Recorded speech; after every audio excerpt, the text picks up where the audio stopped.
প্রতারণা আর ভিসা জটিলতায় চরম ভোগান্তির নাম এখন ওমরাহ। গেল ৬ মাসে অনলাইনে ওমরাহ ভিসার নামে প্রতারণার শিকার হয়েছে শতাধিক বাংলাদেশি। উচ্চ মূল্যের টিকিট কিনেও পাওয়া যাচ্ছে না ভিসা।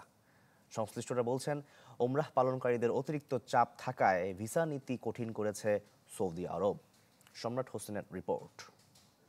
হজ কাফেলার আজকে 7 নভেম্বরে আমাদের এই যাত্রীরা যাচ্ছে উমরা হজ করার জন্য। সামাজিক যোগাযোগ মাধ্যমে এমন বিজ্ঞাপন দেখে উমরা পালন করতে চেয়েছিলেন নারায়ণগঞ্জের এই 3 বাসিন্দা। সেই লক্ষ্যে 5 মাস আগে বার্সায় হজ কাফেলা নামে একটি ট্রাভেল এজেন্সিকে টাকা দেন 2.5 লাখ করে। তবে উমরা করিয়ে দেওয়ার বদলে 3 মাস ধরে লাপাত্তা সেই প্রতিষ্ঠানের মালিক রাজীব মাহমুদ। রাজধানীর শাহজালাল বিমানবন্দরের অভ্যন্তরে 2 বছর ধরে বিভিন্ন উমরা যাত্রীর সাথে ছবি ফেসবুকে দিয়ে এমন প্রতারণার ফাঁদ পেতেছিলেন রাজীব। ফেসবুকে দেখি যে বার্সাই হজ কাফেলা নাকি 300+ যাত্রীর টাকা নিয়ে উধাও। তো এই জিনিসটা দেখে তো আমাদের আর কি অবস্থা খারাপ। ফোন দিলে বলতো, ভাই আমাদের অফিসটা ডোমেস্টিক টার্মিনাল, আমাদের এখানে আমরা কর্তৃপক্ষ আমাদেরকে বসাইছে, ওরাই বলছে আমরা যাওয়ার জন্য, বা আমাদের ওমরা যাত্রী আমরাই এটা মানুষকে সার্ভিস দিয়ে থাকি।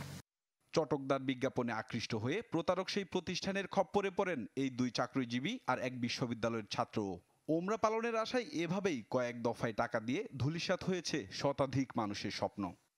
সরকারের কাছে একটা আবেদন, এই প্রতারক চক্রের মূল হোতা তাকে ধরে এনে কঠিন শাস্তি দেওয়া হোক।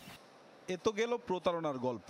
অপরদিকে কয়েক সপ্তাহ ধরে উমরা ভিসায় দেখা দিয়েছে অনিশ্চয়তা। অতিরিক্ত দামে টিকিট কিনেও পাওয়া যাচ্ছে না পবিত্র উমরা পালনের সুযোগ। এমনকি টিকিটের টাকা রিফান্ডেও তৈরি হচ্ছে জটিলতা। সংকট কাটাতে ব্যবস্থা নেওয়ার আশ্বাস দিলেন ধর্ম মন্ত্রণালয়ের সচিব। ওনারা সুনির্দিষ্টভাবে আমাদেরকে জানাক যে এইভাবে আমরা এদের অ্যাপ্লিকেশন আমরা করেছি, অনলাইনে করেছে, টিকিটের কপি কোন হোটেলে বুকিং দিয়েছেন সেটা আমরা সৌদি অ্যাম্বাসেডারের নলেজে আমরা নিব। ওমরা হজগামীদের সাথে এমন প্রতারণা আর ভিসা সংকটে সরকারকে দায়ী করছেন হাবের এই নেতা। কারণ সরকার এটা মনিটর করা উচিত যে কেন টাকা দিবে, সে তো এজেন্সির মালিক না, সে একটা কাফেলা, তার 2 পয়সার দামও নাই, তার একটা লাইসেন্সও নাই। এটা সরকার দেখতেছে না দেখেন না দেখার ভান করতেছে। প্রতি বছর উমরা পালন করতে যান কয়েক লাখ বাংলাদেশি। সম্রাট হোসেন, চ্যানেল 24, ঢাকা।